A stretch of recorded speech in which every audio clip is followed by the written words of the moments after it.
তো আল্লাহ বলেন ইন্নাকা কাদিফান ইলা রাব্বিকা কাদহান ফামুলাকি, হে মানুষ তুমি তোমার রবের কাছে পৌঁছা পর্যন্ত কঠোর পরিশ্রম করতে হবে, তারপরে তুমি তোমার রবের সাক্ষাৎ পাবে। তার মানে এই দুনিয়াটা হচ্ছে পরিশ্রমের জায়গা প্রিয় ভাইরা। এখানে পরিশ্রম না করলে সফলতার দেখা মিলে না। বাঁচতে হলে, সারভাইভ করতে হলে, টিকে থাকতে হলে আপনাকে পরিশ্রম করতে হবে। এই পৃথিবীতে কেউ কাউকে জায়গা করে দেয় না, এখানে জায়গা করে নিতে হয়, ঠিক কিনা বলেন? আপনি যদি পরিশ্রম করেন, পরিশ্রমে যে ঘাম ঝরে শরীর থেকে, পরিশ্রমের ঘামে জন্ম নেয় সফলতার বীজ। আপনি যখন হাড় ভাঙ্গা পরিশ্রম করবেন, এই পরিশ্রমে যে লোনা পানি বেরোবে, যে ঘাম বেরোবে, এই ঘামেই জন্ম নেয় সফলতার বীজ। এবং সফলতার কোনো শর্টকাট হয় না প্রিয় ভাইরা। অনেকে অল্পতে সফল হতে চায়, শর্টকাট খুঁজে, আসে না নাই? না, সফলতার জন্য আপনাকে লং কাটে যেতে হবে। ওখানে কোনো লিফট থাকে না, সিঁড়ি বেয়ে উঠতে হয়। অনেকে চায় যে সফলতার লিফটে উঠবো, সুইচ চাপবো, সাকসেসফুল ইন লাইফ। না, এত সহজ না, আপনাকে সিঁড়ি বেয়ে উঠতে হবে। তাহলে পরিশ্রমের কোনো বিকল্প নেই। এই দুনিয়াটা হচ্ছে পরিশ্রমের জায়গা, সংগ্রামের জায়গা। আপনি সফল হতে হলে আপনাকে পরিশ্রম করতে হবে, করতেই হবে। আর পরিশ্রমে কোনো লজ্জা নেই। আমি বিভিন্ন আমার আলোচনায় বলি, কাজে লজ্জা নেই। কিসে লজ্জা নেই? আওয়াজ করে বলুন সবাই। কাজে লজ্জা নেই। লজ্জা হচ্ছে অলসতায়, লজ্জা হচ্ছে হাত পাতায়, লজ্জা হচ্ছে অকর্মণ্যতায়। কাজে লজ্জা আছে? লজ্জা কিসে বলেন সবাই? লজ্জা হচ্ছে অলসতায়, অকর্মণ্যতায়। যারা কাজ না করে ফুটানি মারে, ওইটাতে লজ্জা। অনেকে আছে ফুটানি মারে, আছে না নাই? কাজ করে না, সব ফুটানি, এই ফুটানিতে লজ্জা। কিন্তু পরিশ্রমে কোনো লজ্জা নেই। এজন্য আল্লাহ তাআলা বললেন, ইয়া আইয়ুহাল ইনসান ইন্নাকা কাদিহুন ইলা রাব্বিকা কাদহান ফামুলাকি, হে মানুষ তোমার রবের কাছে পৌঁছা পর্যন্ত তোমাকে পরিশ্রম করতে হবে। হাড় ভাঙা পরিশ্রম করে আমার কাছে আসতে হবে, তবেই সফলতা মিলবে। অন্য আয়াতে আল্লাহ তাআলা বলছেন, লাকাদ খালাকনাল ইনসানা ফি কাবাদ, নিশ্চয়ই মানুষকে আমি কষ্ট এবং পরিশ্রম নির্ভর করে তৈরি করেছি। এই পৃথিবীতে টিকে থাকতে হলে তাকে পরিশ্রম করতে হয়, কষ্ট করতে হয়। এবং দুনিয়ার এই সাইকেলটা যদি দেখেন, দিন এবং রাতের যে সাইকেল, রাতকে আল্লাহ বানিয়েছেন ঘুমের জন্য, রেস্ট নেওয়ার জন্য, বিশ্রামের জন্য। আর দিনকে আল্লাহ বানিয়েছেন কর্মচঞ্চল করে, কাজের জন্য। দিনের মধ্যে কর্মস্পৃহা আছে। আল্লাহ তাআলা সূরা নাবাতে বলছেন, ওয়াজআলনান নাহারা মাআশা, আমি দিনকে বানিয়েছি কর্মচঞ্চল। দিনে আপনি কাজ করবেন, হাড় ভাঙা পরিশ্রম করবেন, তবেই সফলতা ধরা দিবে, ঠিক কিনা বলেন? তাহলে প্রথমে আমরা জানলাম এই পৃথিবীতে পরিশ্রম করতেই হবে, পরিশ্রমের কোনো বিকল্প নেই। সফল হতে চাইলে কি করতে হবে? আওয়াজ করে বলবেন, কি করতে হবে? এবং ইসলাম এই পরিশ্রমকে উৎসাহিত করে, পরিশ্রমের মাধ্যমে যে ইনকাম, এটাকে উৎসাহিত করে। বিষ্ণু ঈসা ইসলাম বলেন, মা আকালা আহাদুন তাআমান কাত্তু খায়রান আইয়াকুলা মিন আমালি ইয়াদাই, মানুষ পরিশ্রম করে তার দুই হাত দিয়ে উপার্জন করে যে জীবিকা নির্বাহ করে, এর চেয়ে শ্রেষ্ঠ জীবিকা পৃথিবীতে আর নেই। আল্লাহু আকবার। আপনারা যারা কষ্ট করে ঘাম ঝরিয়ে উপার্জন করেন, এই পৃথিবীতে এর চেয়ে শ্রেষ্ঠ উপার্জন আর হতে পারে? পরিশ্রম করে ঘাম ঝরিয়ে আপনি যে রিজিক এর বন্দোবস্ত আপনার হয়, এই খাবারের চেয়ে শ্রেষ্ঠ খাবার পৃথিবীতে হতে পারে? এরপর বিষ্ণু ঈসা ইসলাম বললেন, ওয়া ইন্না নাবিয়াল্লাহি দাউদ আলাইহিস সালাম কানা ইয়াকুলু মিন আমালি ইয়াদি, আল্লাহর নবী দাউদ আলাইহিস সালাম তিনি নিজ হাতের উপার্জন থেকে খেতেন। সুবহানাল্লাহি বিহামদি। তিনি আর্মার বানাতেন, যুদ্ধাস্ত্র। তিনি বর্ম বানাতেন, নিজ হাতে বর্ম বানিয়ে, যুদ্ধাস্ত্র বানিয়ে বিক্রি করে সেটা দিয়ে জীবিকা নির্বাহ করতেন। আল্লাহু আকবার। তাহলে পরিশ্রমের কোনো বিকল্প নেই। শ্রমের মাধ্যমে যে উপার্জন, এটা শ্রেষ্ঠ উপার্জন। তাই শ্রমজীবী যারা আছেন, মনক্ষুণ্ণ হবেন না, মন ছোট করবেন না। You are the super hero, you are the super hero, you are the remittance fighter of our country. এজন্য রাস্তা দিয়ে যখন হাঁটবেন, বুক ফুলিয়ে হাঁটবেন, আর বস্তা ভরে টাকা নিয়ে দেশে ফিরবেন, ঠিক কিনা বলেন? বুক ফুলিয়ে হাঁটতে হবে। এজন্য আমি আমার প্রিয় মাতৃভূমি বাংলাদেশের গভর্নমেন্টকে অনুরোধ করবো, আমাদের শ্রমজীবী ভাইদের যাতে সুবিধা হয়, এই ব্যবস্থা আপনাদের করতে হবে। বিনীত অনুরোধ রাখবো। শ্রম মন্ত্রণালয়ে যারা দায়িত্বে আছেন, স্পেশালি তাদেরকে রিকোয়েস্ট করবো, আমাদের শ্রমজীবী ভাইদের যেন কোনো কষ্ট না হয়, কারণ তাদের পাঠানো রেমিটেন্সে সচল থাকে আমার দেশের অর্থনীতির চাকা। তারা ভালো থাকলে ভালো থাকবে বাংলাদেশ। ভেরি সিম্পল, ঠিক কিনা বলেন? আমার যে ভাইটা পরিচ্ছন্নতা কর্মী, রাস্তা ক্লিন করে, এয়ারপোর্টে ওয়াশরুম ক্লিন করে, একজন পরিচ্ছন্নতা কর্মী, তারও 20 থেকে 30,000 টাকা বাংলাদেশে ঢুকে প্রতি মাসে। আপনি চিন্তা করতে পারেন? হ্যাঁ, 6টা মাস যদি রেমিটেন্স বন্ধ হয়, শ্রীলঙ্কার চেয়েও খারাপ অবস্থায় বাংলাদেশে চলে যাবে। Just only 6 months. ভয়ঙ্কর অবস্থা হবে বাংলাদেশে। এটা আল্লাহর পক্ষ থেকে একটা স্পেশাল রাহমা, মার্সি অ্যান্ড ব্লেসিংস, যা আমাদের রিজিকের তাগিদায় সারা বিশ্বে যে কাজ করতে হয়, আমরা কাজ করি আর দেশে টাকা পাঠাই, আর সচল থাকে আমার দেশের অর্থনীতির চাকা। আলহামদুলিল্লাহ পড়ে। সো বাংলাদেশের গভর্নমেন্টকে আমি বিনীত অনুরোধ জানাবো, শ্রম মন্ত্রণালয়কে অনুরোধ জানাবো, এয়ারপোর্ট অথরিটিকে অনুরোধ জানাবো, আমার শ্রমজীবী ভাইদের সাথে ভালো আচরণ করুন, তাদের সাথে কোঅপারেট করুন। বিশেষ করে যতগুলো দূতাবাস আছে সারা বিশ্বে, বাংলাদেশের যে মিশনগুলো, দূতাবাসগুলো, আমার শ্রমজীবী ভাইদের যে কোনো কাজকে অগ্রাধিকার ভিত্তিতে আপনারা সার্ভিস দিন। এটা দিতেই হবে, ঠিক কিনা বলেন? তারা ভালো থাকলে ভালো থাকবে বাংলাদেশ। তো এই জন্য শ্রমের কোনো বিকল্প নাই। নিজ হাতে উপার্জিত অর্থ, নিজ হাতে উপার্জিত কামাই, এটা শ্রেষ্ঠ কামাই। তো আলহামদুলিল্লাহ আজকের অডিয়েন্সের মধ্যে শ্রমজীবী ভাইয়েরা বেশি, আলহামদুলিল্লাহ পড়েন। এটা আমাদের সৌভাগ্য। এই যে বাংলাদেশে এখন চাকরি নাই, চাকরির বাজার মন্দা, মাস্টার্স পাস করে বেকার টোটো কোম্পানির ম্যানেজার, এরকম আছে না নাই? তার বিপরীতে আল্লাহ তাআলা আপনাদেরকে মালয়েশিয়া নিয়ে আসছে। প্রতি মাসে আপনি টাকা পাঠান, আলহামদুলিল্লাহ। আপনি বাংলাদেশের যে উন্নয়ন, বাংলাদেশের যে ডেভেলপমেন্ট, এই যে স্মার্ট বাংলাদেশ বলে বলে মন্ত্রীরা মুখে ফেনা তুলে ফেলে, এটার গর্বিত অংশীদার আপনি, ঠিক কিনা বলেন? আপনি গর্বিত অংশীদার। You are the contributor, you are the real contributor. আপনার অবদানে বাংলাদেশ আজকে সচল, আলহামদুলিল্লাহ। সো মন ছোট করার কোনো সুযোগ নেই। নিজ হাতে উপার্জিত কামাই, এটা পৃথিবীর শ্রেষ্ঠ কামাই, আলহামদুলিল্লাহ। পরিশ্রমের মাধ্যমে যে উপার্জন, এটাকে ইসলাম আমাদেরকে উৎসাহিত করে। শুধু নামাজ, রোজা, জিকির এগুলো নিয়ে ইসলাম আমাদেরকে পড়ে থাকতে বলেনি। কোরআনিক অর্ডার হচ্ছে আপনার নামাজ শেষ, আপনি বেরিয়ে পড়বেন, কাজে বেরিয়ে যাবেন। ফাইদা কুদিয়াতিস সালাতু ফান্তাশিরু ফিল আরদি ওয়াবতাগু মিন ফাদলিল্লাহ। বিধানটা কার বলুন?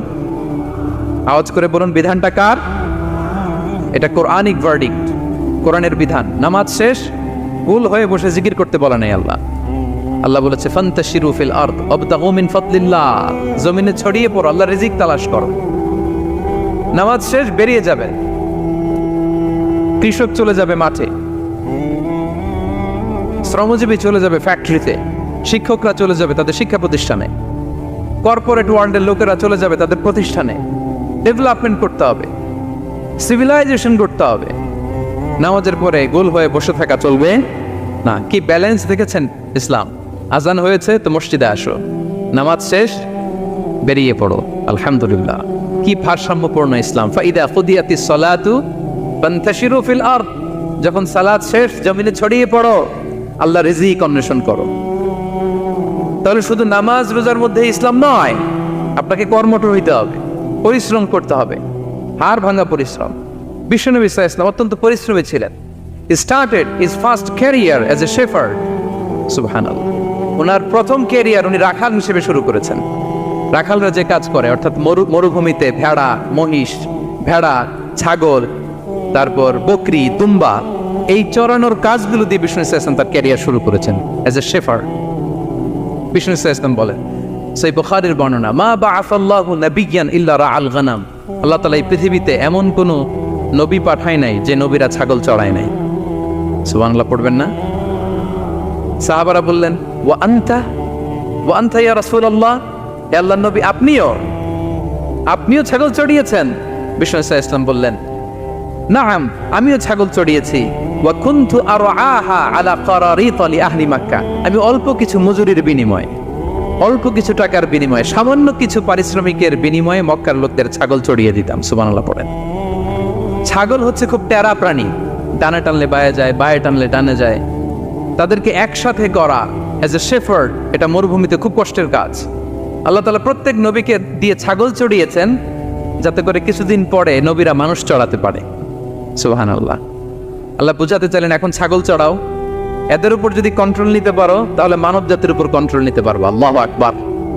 এজন্য প্রত্যেকটা নবীকে দিয়ে, সহিহ বুখারীর বর্ণনা, মা বাআসাল্লাহু নাবিয়্যান ইল্লা রাআল গানাম, আল্লাহ পৃথিবীতে এমন কোন নবী পাঠায় নাই যেই নবীকে দিয়ে আল্লাহ ছাগল চড়ায় নাই। তো বিষ্ণু ইসলাম ছাগল চড়িয়েছেন, অত্যন্ত সুঠাম দেহে ছিলেন, কর্মঠ ছিলেন। তার মানে বিষ্ণু ইসলামও পরিশ্রম করে উপার্জন করেছেন, ঠিক কিনা? ছাগল চড়াতেন, তার বিনিময়ে সামান্য কিছু পারিশ্রমিক নিতেন, মজুরি নিতেন, এতে লজ্জা নাই। এজন্য এই কথা দিয়ে শুরু করেছে যে কাজে লজ্জা নেই। এই তো বিষ্ণু ইসলামের ক্যারিয়ার গেল। আমরা যদি সাহাবাদের জীবনী দেখি, ওনারাও পরিশ্রমী ছিলেন। কেউ খেজুর বাগানে কাজ করতেন, কেউ কৃষি কাজ করতেন, কেউ বাজারে ব্যবসা করতেন, কেউ বসে থাকেন নাই। হাড় ভাঙা পরিশ্রম করেছেন প্রত্যেকটা সাহাবা। তারা আমাদের মডেল, তারা আমাদের সুপার হিরো, তারা আমাদের আইকন, ঠিক কিনা? নবীরা আমাদের মডেল, সাহাবারা আমাদের মডেল। বিষ্ণু ইসলামও কর্মঠ ছিলেন, ওনার সাহাবারা অত্যন্ত কর্মঠ ছিল। কেউ বসে থাকতেন না, পরিশ্রম করতেন, হাড় ভাঙা পরিশ্রম করতেন, উপার্জন করতেন।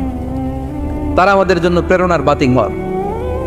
অনেক সাহাবাদের বায়োগ্রাফি থেকে আপনাদেরকে ঘটনা শেয়ার করা যাবে। আমি একজন সাহাবার জীবনী শোনাবো আপনাদেরকে।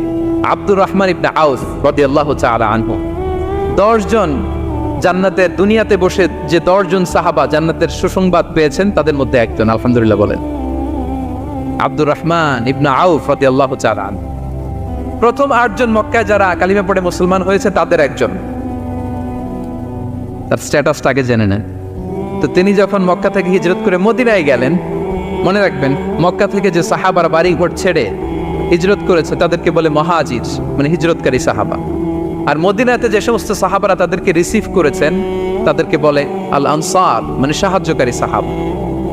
তো যারাই হিজরত করে মক্কা থেকে মদিনায় যেত, বিষ্ণু ইসলাম মদিনার কোনো সাহাবীর সাথে তার ভাই পাতিয়ে দিতেন, আল মুআখাত, ব্রাদারহুড করে দিতেন, দায়িত্ব দিতেন যে তুমি এই সাহাবীকে দেখবে।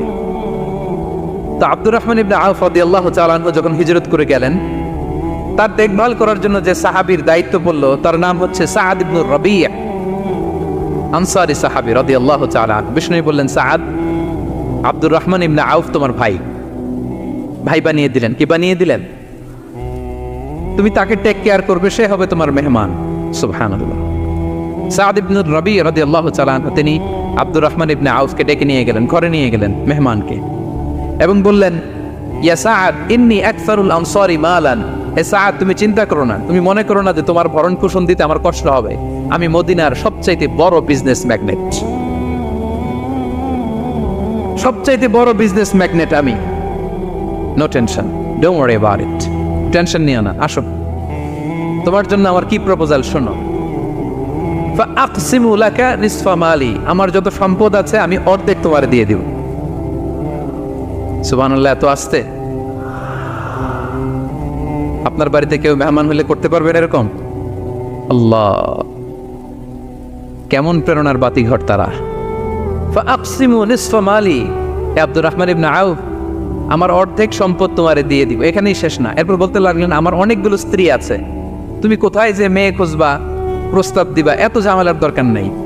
আমার কোন স্ত্রীকে তোমার ভালো লাগে বলো, তার যদি তোমাকে ভালো লাগে তাহলে প্রয়োজনে তাকে আমি ডিভোর্স দিয়ে দিব, তাকে নিয়ে তুমি সুখের সংসার করবা। আল্লাহু আকবার, আল্লাহু আকবার। অর্ধেক সম্পদ দিয়ে দিব, আমার একাধিক স্ত্রী আছে, কাউকে যদি তোমার পছন্দ হয় এবং সেও যদি তোমাকে পছন্দ করে, প্রয়োজনে তাকে ডিভোর্স দিব। New life, new career, just go on. আমরা এই সুযোগ পেলে কি করতাম? সাথে সাথে অর্ধেক সম্পদ নিয়ে নিতাম, ঠিক কিনা? আব্দুর রহমান ইবনে আউফ প্রেরণার বাতিঘর। উনি কি করলেন? উনি বললেন, লা হাজাতা লি ফি যালিক।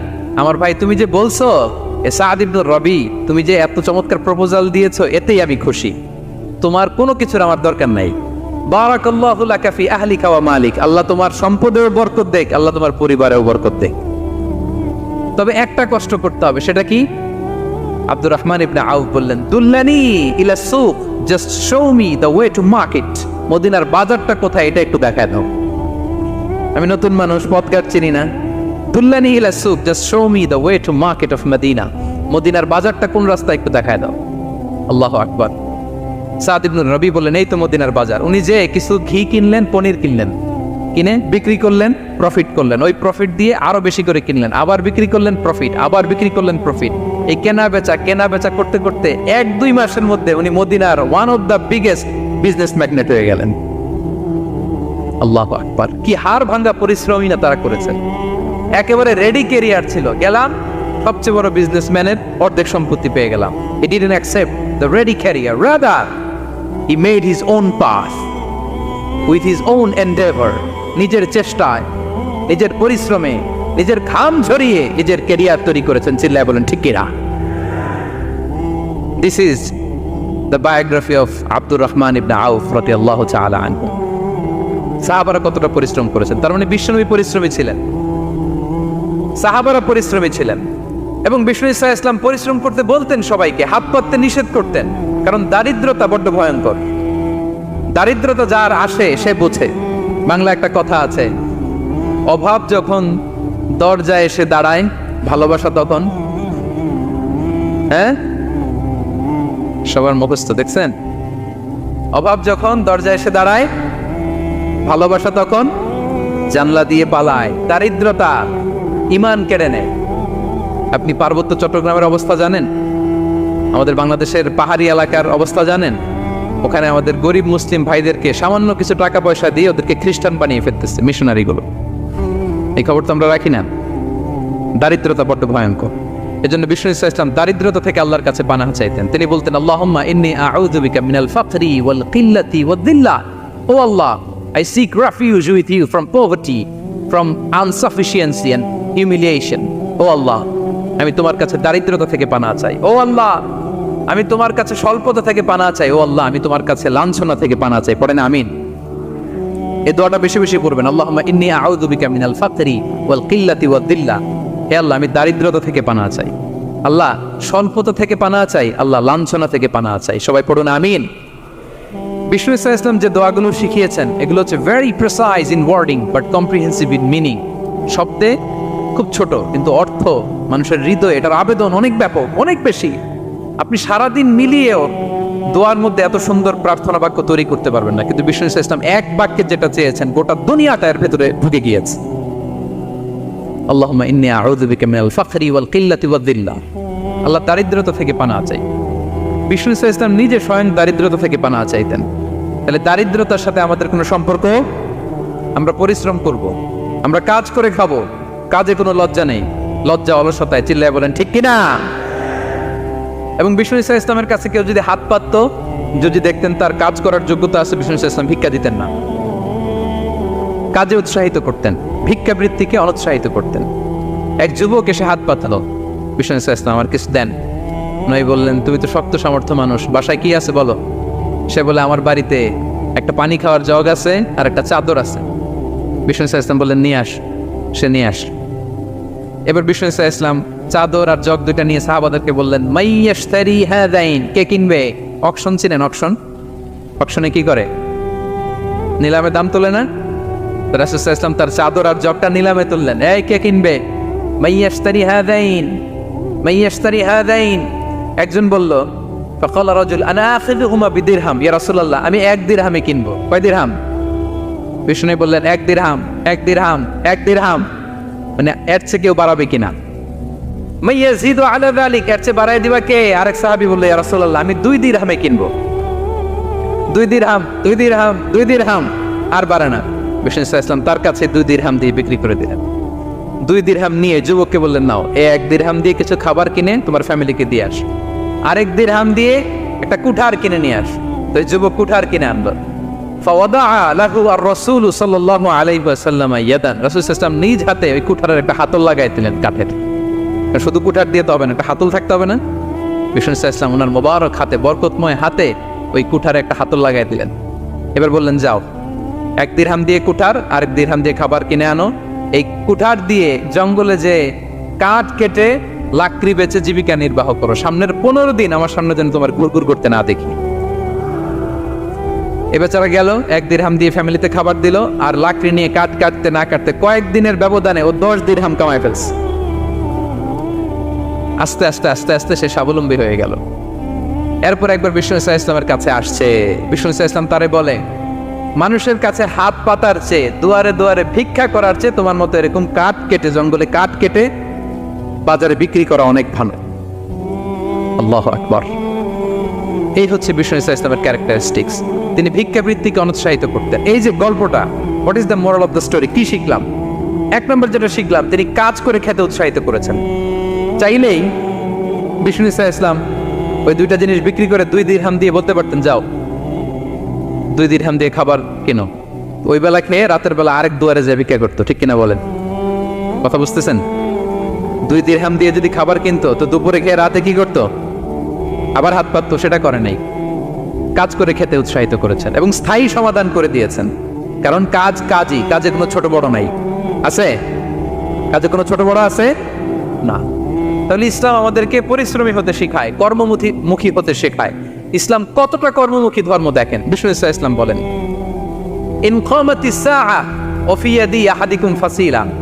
কেউ যদি দেখে কিয়ামত হয়ে যাচ্ছে, কি হয়ে যাচ্ছে? সবাই বলুন। কেউ যদি দেখে কিয়ামত হয়ে যাচ্ছে আর তার হাতে একটা চারা বীজ আছে, গাছের চারা। কি আছে? গাছের চারা। সে গাছের চারা রোপণ করতে গেছিল, ওদিকে যায় দেখে কিয়ামত শুরু হয়ে গেছে। বিষ্ণু বলেন, ফাইন ইসতাতাআ আন লা তাকুমা হাত্তা ইয়াগরিসাহা ফালইয়াগরিসহা। সে যদি পারে কিয়ামত হওয়ার আগেই ওটা রোপণ করে দিতে, সেজন্য তাড়াতাড়ি করে রোপণ করে দেয়। আল্লাহু আকবার। ইসলাম কতটা কর্মমুখী ধর্ম। কিয়ামত শুরু হয়েছে, বিষ্ণু বলেন তার উপর কিয়ামত আসার আগে সে যদি চান্স পায় চারা বীজটা যেন রোপণ করে দেয়। আর আমরা এখন আখিরুজ্জামান, দাজ্জাল আসবে, কিয়ামত হয়ে যাবে, 2025 সালেই হবে, এগুলো বলে কাজকর্ম সব বন্ধ করে দিচ্ছে। এরকম ডাকাইতে আছে না নাই? হ্যাঁ বলেন, আছে না নাই? তা আখিরুজ্জামান কি আপনারা এটা শিখায়, এই লেসন শিখায়? আখিরুজ্জামান আসবে, দাজ্জাল আসবে, তো আপনার সমস্যা কি? দাজ্জাল আসবে দেখেই তো আপনাকে বিজনেস করে এমন টাকা কামাইতে হবে যাতে করে দাজ্জাল আসলে আমি আমার অর্থ দিয়ে মুজাহিদিন ভাইদেরকে সহায়তা করতে পারি। দাজ্জাল আসবে তো আপনার প্রবলেম কি? আপনার বডি বিল্ডিং করতে হবে, আপনার ফ্যামিলিকে তারবিয়া দিতে হবে, আপনার সোসাইটিকে সমৃদ্ধ করতে হবে, আপনাকে সভ্যতার কারিগর হইতে হবে। আপনার সব কাজ আপনি আরো বাড়াই দিবেন দাজ্জালের প্রশ্ন আসলে। এখন দাজ্জাল আসবে, 25 সালেই আসবে, 26 সালেই কিয়ামত হবে। কি হবে ক্যারিয়ার দিয়ে? আর কি হবে ব্যবসা করে? এরকম আছে না নাই? এরকম করা যাবে? বিশ্বনবী কি বললেন? কিয়ামত হইতেছে, তুমি দেখতেছো চাক্ষুষ বিলা আয়ান, দেখতেছো কিয়ামত হইতেছে, আর তুমি গাছ লাগাইতে গেছিলা। যদি সুযোগ হয় কিয়ামত হওয়ার আগে আগে কি করো? গাছ লাগাও। সুবহানাল্লাহ পড়বেন না? প্রিয় ভাইয়েরা, আমরা যেন পরিশ্রমী হই, আমরা যেন কর্মঠ হই, আমরা যেন অলস না হই। বিষ্ণু ইসলাম অলসতা থেকে আল্লাহর কাছে পানাহ চাইতেন। আল্লাহ আমাদেরকে বোঝার তৌফিক দান করুক। আমরা পড়ি আমিন।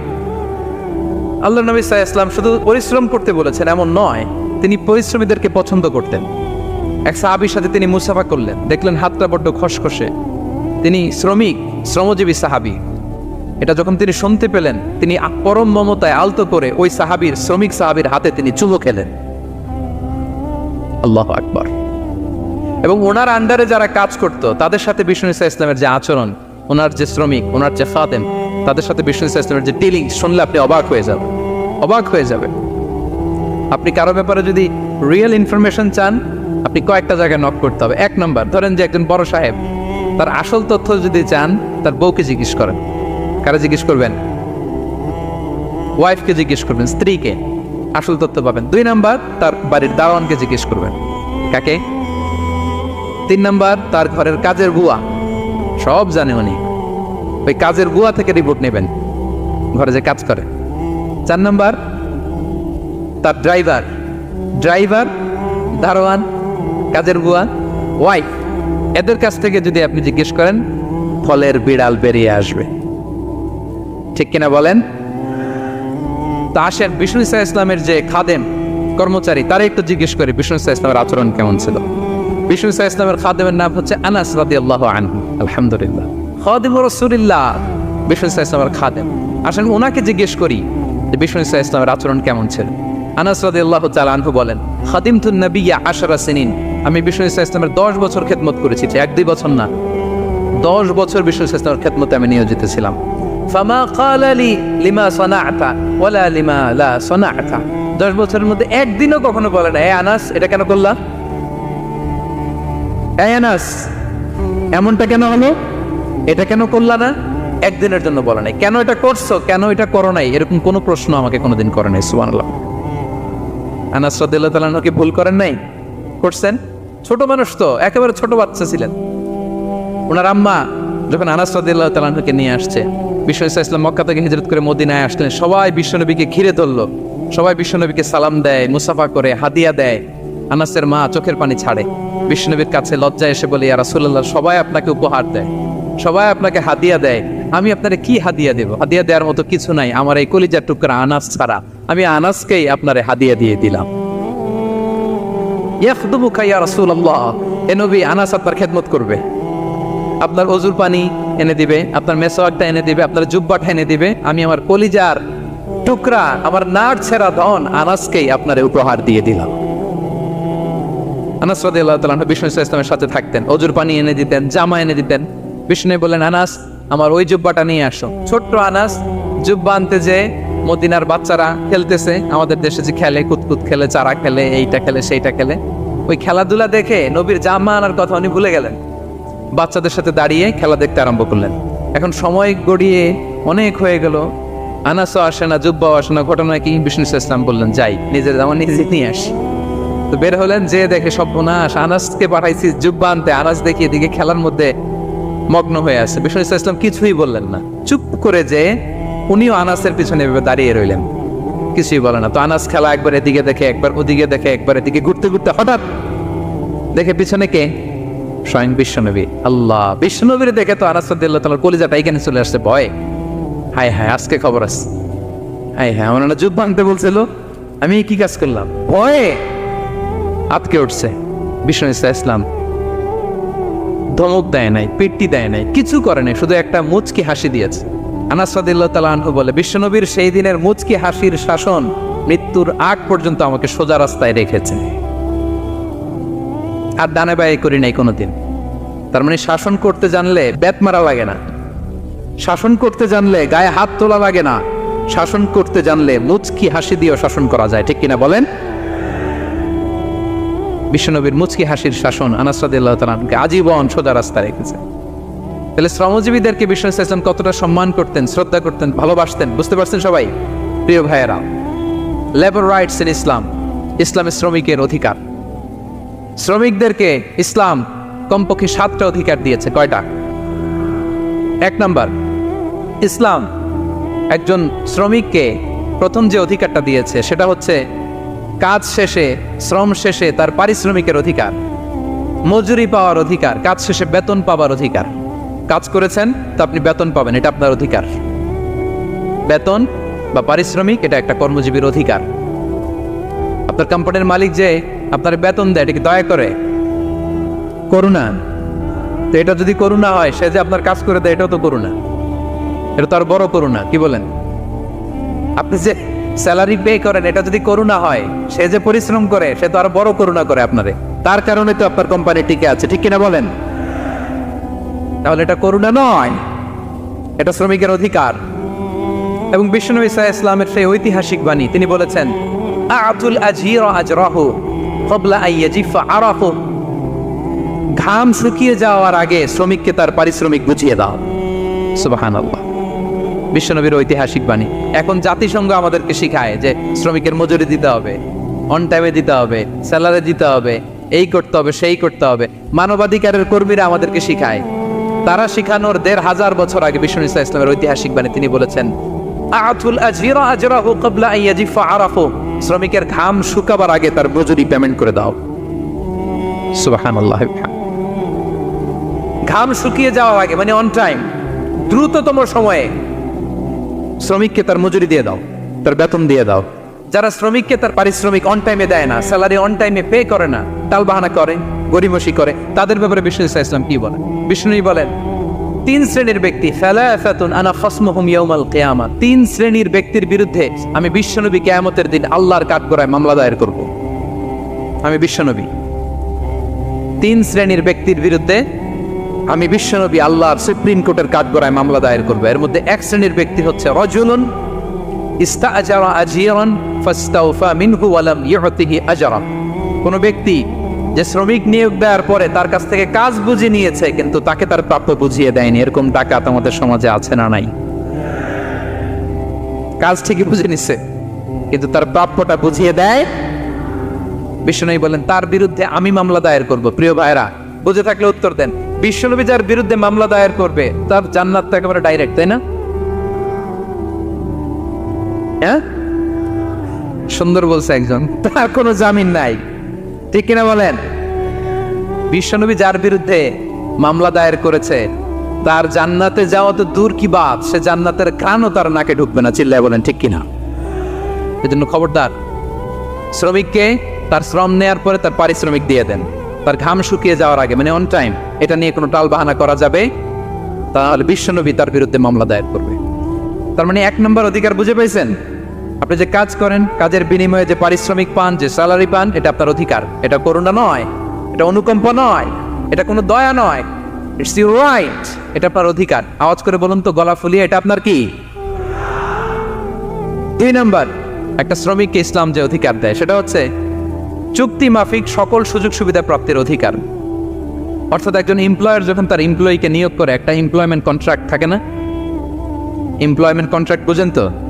একটা চুক্তিপত্র থাকে, এখানে ফিক্স করা থাকে ওয়ার্কিং আওয়ার্স, কয় ঘন্টা আপনি কাজ করবেন, আপনার জব স্পেসিফিকেশন, কি করবেন কি করবেন না, আপনার স্যালারির ব্যাপারে থাকে, কত স্যালারি দিবে, কখন দিবে, আবার আপনি ওভার টাইম করলে এক্সট্রা পে করবে, আপনি রেগুলার কাজ করলে ঘন্টায় per hour 20 ringgit, overtime করলে 40 রিঙ্গিট। তারপর আপনি কখন ব্রেক নেবেন, একটা ব্রেক থাকে না যে এই টাইমে একটা ব্রেক দিতে হবে, এগুলো মিউচুয়াল আন্ডারস্ট্যান্ডিংয়ে এমপ্লয়মেন্ট কন্ট্রাক্টে থাকে। আপনি হলিডে কখন করবেন, ছুটি থাকতে হবে। টানা 7 দিন কাজ করানো যাবে বলেন? না, আন্তর্জাতিকভাবে এটা নিষিদ্ধ। টানা 7 দিন কোনো কাজ নাই, 1 দিন তার হলিডে থাকতে হবে, তার অ্যানুয়াল লিভ থাকতে হবে। Right to rest and leisure, বিশ্রামের একটা সময় লাগবে। এই যে 1 মে আন্তর্জাতিক শ্রমিক দিবস, এটা শুরু হয়েছে কিভাবে? ইউনাইটেড স্টেটস অফ আমেরিকার শিকাগোতে 1986 সালে এই কাজের বিরুদ্ধেই তারা আন্দোলন করেছিল। টানা 7 দিন তাদেরকে দিয়ে গাদার মতো খাটুনি খাটাতো, দাসের মতো তাদের সাথে আচরণ করা হতো। তারা আন্দোলন শুরু করেছিল, 8 জনকে গুলি করে নিহত করা হয়েছিল। সেখান থেকে এই মে দিবস। কিন্তু বিশ্ব ইসলাম 1500 বছর আগে এই শ্রমিকদের অধিকারের ব্যাপারে সোচ্চার ছিলেন, আলহামদুলিল্লাহ বলেন। তাহলে right to rest and leisure, UDHR, universal declaration for human rights, এগুলো সব নির্ধারিত আছে। তার মানে একজন শ্রমিকের 2 নম্বর অধিকার হচ্ছে চুক্তি অনুযায়ী সকল সুযোগ সুবিধা প্রাপ্তির অধিকার। আপনার চুক্তি করছেন, আপনি এটা এটা দিবেন, কিন্তু কাজের পরে আপনি ফ্যাসিলিটি দিচ্ছেন না, এটা করা যাবে বলেন? করা যাবে? আল্লাহর কোরআন কি বলছে শুনুন। আল্লাহর কোরআন বলে, ইয়া আইয়ুহাল্লাযীনা আমানু আউফু বিল উকুদ, O you who believe fulfill your contract, ও বিশ্বাসীরা তোমরা তোমাদের চুক্তি পূর্ণ করো। ওয়া আউফু বিল আহদি ইন্নাল আহদা কানা মাসউলা, তোমরা যে কমিটমেন্ট করেছো, যে কন্ট্রাক্ট করেছো, এই চুক্তি তোমরা পূর্ণ করো। তা না হলে কিয়ামতের কঠিন ময়দানে এই চুক্তির ব্যাপারে, কন্ট্রাক্টের ব্যাপারে, এই এগ্রিমেন্টের ব্যাপারে আপনারা জিজ্ঞেস করবে কে? তাহলে যা চুক্তি করেছেন সুযোগ সুবিধা তাই আপনাকে দিতে হবে। মালিক ভাইয়েরা মনে থাকবে তো নাকি? এগ্রিমেন্টে যা যা বলেছেন, যা যা লিখে সিগনেচার করেছেন তাই আপনাকে দিতে হবে। আদেশটা কার? সবাই বলুন। আপনি মন চাইলে হায়ার করবেন, এরপরের দিন ফায়ার করবেন, এরকম করা যাবে? হ্যাঁ, চাইলে হায়ার ফায়ার, মন যা চায় তা করবেন, এটা করা চলবে না। তাহলে 2টা অধিকার গেল। 3 নম্বর, একজন শ্রমিককে ইসলাম যে অধিকার দিয়েছেন সেটা হচ্ছে সুন্দর আচরণ পাবার অধিকার। তিনি আপনার ফ্যাক্টরির ওয়ার্কার, আপনার স্টাফ, এজন্য যা মনে হচ্ছে তা আচরণ করবেন, দাসের মতো আচরণ করবেন। এটা করা যাবে? আওয়াজ করে বলেন, করা যাবে? বিশ্ব ইসলাম ইন্তেকালের আগে পুরা উম্মাকে 2টা বিষয় ওসিয়ত করেছেন। আওয়াজ করে বলুন তো কয়টা? 1 নম্বর হচ্ছে নামাজ। 1 নম্বর কি? আসসালাত। আসসালাত, রুহু বের হওয়ার আগে, ইন্তেকালের আগে বিষ্ণু বলেন আসসালাত, সালাত, নামাজ, নামাজ। উম্মতেরা নামাজের ব্যাপারে সতর্ক হও। 2 নম্বর তিনি বলেছেন ওয়ামা মালাকাত আইমানুকুম, তোমাদের অধীনস্থ যারা আছে তাদের ব্যাপারে সচেষ্ট হও, তাদের প্রতি সদয় হও, তাদের সাথে খারাপ আচরণ করো না। এটা কখন বলছেন? জুমার খুতবার সময়, সাহাবীদের সাথে গল্প করার সময়, বিবিদের সাথে আলোচনার সময়। কখন? Just right before his death. এখনই রুহু বেরোবে, ইন্তেকালের আগে তিনি বলেছেন উম্মতেরা আসসালাত, নামাজ, উম্মতেরা ওমা মালাকাত আইমানুকুম, তোমাদের কর্মচারীদের সাথে খারাপ আচরণ করো না। তাহলে 3 নম্বর হচ্ছে শ্রমিকদের সুন্দর আচরণ পাবার অধিকার, তাদের সাথে খারাপ আচরণ করা যাবে না। বিশ্ব ইসলাম শ্রমিকদের রাইটস, অধিকারের ব্যাপারে এতটা সোচ্চার ছিলেন, বিদায় হজের মতো, বিদায় হজের যে বাণী, যে ভাষণে, ঐতিহাসিক ভাষণেও বাদ যায়নি শ্রমজীবীদের কথা। সুবহানাল্লাহ পড়েন। বিদায় হজের ভাষণে বিষ্ণু বলেছেন, আরে কাকুন, আরে কাকুন আতইমুহুম মিম্মা তাকুলুন ওয়াকসুহুম মিম্মা তালবাসুন, খবরদার ও আমার উম্মতেরা, এই ভাষণের পরে আর বড় কোনো ভাষণ আমার পক্ষ থেকে তোমরা পাবে না।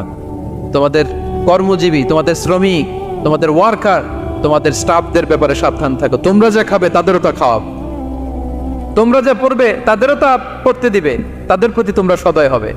বিদায় হজের বাণিত বিষ্ণু ইসলাম আপনাদের কথা বলে নাই। আলহামদুলিল্লাহ পড়েন। কি রহমতের নবী ছিলেন, কি মায়ার নবী ছিলেন, শ্রমজীবীদের কি বিষ্ণু ইসলাম এতটা ভালোবাসতেন। তাহলে 3 নম্বর যে অধিকার ইসলাম একজন শ্রমিককে দেয় সেটা হচ্ছে সুন্দর আচরণ পাওয়ার অধিকার। দেখবেন যে মালিক বা যে এমপ্লয়ার ভালো আচরণ করে সব শ্রমিককে তাকে ভালোবাসে, তার জন্য দোয়া করে। আপনি মালিক হয়ে অসুস্থ, দেখবেন আপনার ওয়ার্কারগুলো জায়নামাজ বিছিয়ে সেজদায় পরে আপনার জন্য কাঁদে। এরকম আছে না নাই? মালিক হলে তো এরকম মালিক হইতে হবে, এমপ্লয়ার হলে তো এরকম হওয়া চাই, ঠিক কিনা বলেন? তাহলে আমরা শ্রমজীবীদের সাথে ভালো আচরণ করব, পারা যাবে তো ইনশাআল্লাহ? ইনশাআল্লাহ। 4 নাম্বার, কর্মক্ষেত্রে নিরাপত্তার অধিকার। শ্রমজীবী ভাইদের যে ওয়ার্ক প্লেস আছে সেখানে তাদের নিরাপত্তা থাকতে হবে, সেফটি মেজারমেন্ট থাকতে হবে। অনেক জায়গায় দেখি আয়রন ফ্যাক্টরিগুলোতে যারা কাজ করে, আল্লাহু আকবার, আপনারা ভিডিও ক্লিপসে দেখবেন যে কি ভয়ঙ্কর সেখানকার অবস্থা। ডিহাইড্রেশনে এক একজন অসুস্থ হয়ে যায়। সেখানে তাদের পর্যাপ্ত পানির ব্যবস্থা নাই, এটা নাই সেটা নাই। এমন এমন ফ্যাক্টরিতে আমাদের অনেক ভাইরা কাজ করে, কেমিক্যাল ফ্যাক্টরি, মাস্কও নাই। এরকম ডাকাইতে আছে না নাই? কেমিক্যাল ফ্যাক্টরিতে যারা কাজ করবে এদেরকে মাস্ক দিতে হবে, এদেরকে হ্যান্ড গ্লাভস দিতে হবে। নির্মাণ শ্রমিক যারা আছে তাদেরকে হেলমেট দিতে হবে। প্রত্যেকটা ফ্যাক্টরিতে ফায়ার এক্সটিংগুইশার লাগবে, আগুন লাগলে অগ্নি নির্বাপক যে যন্ত্র, এগুলোর দরকার আছে না নাই বলেন? গাদার মতো ঢোকার জায়গা নাই, বেরোয়ার জায়গা নাই, সেফ এন্ট্রি নাই, সেফ এক্সিট নাই। হাজার হাজার মানুষ কাজ করে, আগুন লাগলে সব পুড়ে ছাই। এরকম হয় না? প্রিয় ভাইরা বলেন, আওয়াজ করে বলেন, হয় না এরকম? অহরহ আমরা দেখি বাংলাদেশে অগ্নি নির্বাপক যন্ত্র নাই। না, এটা করা যাবে না। আগুন লাগলে কিভাবে আপনি আগুন নেভাবেন, কিভাবে তাদের সেফটি সিকিউরিটি এনশিওর করবেন, এগুলো সব আগে থেকে নির্ধারণ থাকতে হবে। তারা 4 নাম্বার হচ্ছে নিরাপত্তা অ্যাজ এ এমপ্লয়ার, এটা আপনাকে এনশিওর করতে হবে। 5 নাম্বারে সাধ্যের বাইরে কোনো কাজে বাধ্য না করার অধিকার। সাধ্যের বাইরে কিছু আপনি তার উপর চাপিয়ে দিতে পারবেন, এমন হেভি ওয়ার্কলোড দিতে পারবেন না যেটা তার শরীরে কুলায় না। এরকম ডাকাইত আসছে যে পারে না, তারপরে তার উপর কাজ চাপিয়ে দেয়, আছে না নাই? বলেন বলেন। ওয়ার্কারের স্বাস্থ্যহানি হয়, অঙ্গহানি হয়, এবং এমন ছোট ছোট বাচ্চাদের দিয়ে কাজ করায়, শিশু শ্রম, এটা তো আইনত দণ্ডনীয় অপরাধ। এটা করা যাবে না। এগ্রিমেন্টে, চুক্তিতে আপনি যা করাবেন, যেভাবে করাবেন, যা চান সার্ভিস, ওইটাই করাইতে হবে। এবং আল্লাহর বিধান এটা, লা ইউকাল্লিফুল্লাহু নাফসান ইল্লা উসআহা। আল্লাহ সাধ্যের বাইরে বান্দার উপরও কোনো কিছু চাপিয়ে দেয় না। এটা samely applicable to the worker. বিষ্ণু ইসলাম বলেন, ওয়ালা ইউকাল্লাফু মিনাল আমালি ইল্লা মা ইউতিক। সাধ্যের বাইরে কোনো ওয়ার্কারকে অতিরিক্ত কোনো কাজ চাপিয়ে দেয়া যাবে না। ফাইন কাল্লাফাহু, যদি তাকে সাধ্যের বাইরে কোনো কাজ চাপিয়ে দিতে হয়, মা ইয়াগলিবুহু, যেটা তার জন্য কষ্ট হয়ে যায়, ফাল ইউইনহু আলাই, এই কাজে তাকে সাহায্য করতে হবে। মালিক হয়ে আপনার হাত লাগাতে হবে, অথবা এক্সট্রা ম্যান পাওয়ার নিতে হবে, ওয়ার্ক ফোর্স নিতে হবে। সুবহানাল্লাহ পড়েন। বিশ্বনবী মনে হচ্ছে যেন বর্তমান যে এই যে হাজার হাজার ফ্যাক্টরি, এই কলকারখানা, এই ওয়ার্কারদের দুর্দশাগুলো দেখে দেখে পয়েন্টে পয়েন্টে ধরে ধরে কথা বলেছেন। আল্লাহু আকবার। যদি সাধ্যের বাইরে কিছু চাপিয়ে দিতে হয় তাহলে তাকে সহায়তা করতে হবে। 5 নাম্বার শ্রমিকের অধিকার হচ্ছে সাধ্যের বাইরে কোনো কাজে বাধ্য না করার অধিকার। আপনি বাধ্য করতে পারবেন না। কটা গেল? 5টা। মাশাআল্লাহ, খুব মনোযোগী শ্রোতা। 6 নম্বরে শ্রমিকের উপর আল্লাহ যা যা ফরজ করেছেন তা আদায়ের অধিকার দিতে হবে আপনাকে। সালাতের সময় হলে তাকে নামাজ পড়তে দিতে হবে। নন মুসলিম হলে ওটা ভিন্ন ইস্যু। তখন আপনি চেষ্টা করবেন একটা মুসলিম কোম্পানিতে যাওয়ার, মুসলিম মালিকের আন্ডারে যাওয়ার, অথবা তাদেরকে সবাই মিলে অ্যাপ্লিকেশন করে বুঝাবেন যে সামান্য ফরজ নামাজটুকু পড়ার অনুমতি, পারমিশন আমরা চাই। কিন্তু কোনো মুসলিম এমপ্লয়ার নামাজের জন্য বাধা দিতে পারবে না। রমজান মাসে রোজা রাখা শ্রমিকের জন্য ফরজ না, অনুমতি দিতে হবে। নারী কর্মীদেরকে, যারা নারী কর্মী আছে তাদেরকে পর্দার অনুমতি দিতে হবে, হিজাবের অনুমতি দিতে হবে। মালিক তো দূরের কথা, আমাদের বাংলাদেশে অনেক বিশ্ববিদ্যালয়ের শিক্ষকরাই অনুমতি দেয় না। এরকম ডাকাত শিক্ষক আছে না নাই? এরকম জালেম বাংলাদেশে আছে না নাই? ঢাকা বিশ্ববিদ্যালয় চিন্তা করা যায়, মুসলিমদের টাকা দিয়ে যে বিশ্ববিদ্যালয়, ওখানে আমার বোনেরা পর্দা করে যেতে পারে না, আমার মুসলিম বোনেরা হিজাব পড়তে পারে না, নেকাব পড়তে পারে না। এই অধিকার কি শিক্ষককে দেওয়া হয়েছে? কথা বলেন না, never. You never can do that. একটা রেগুলার ড্রেস কোড থাকবে, এটা সবাই মানবে। এটার উপরে দিয়ে সে চাদর পরবে না ওড়না পরবে না হেজাব পরবে না ব্লেজার পরবে, এটা নিয়ে নাক গলানোর ক্ষমতা কোনো শিক্ষকের নাই। চিল্লায় বলেন ঠিক কিনা?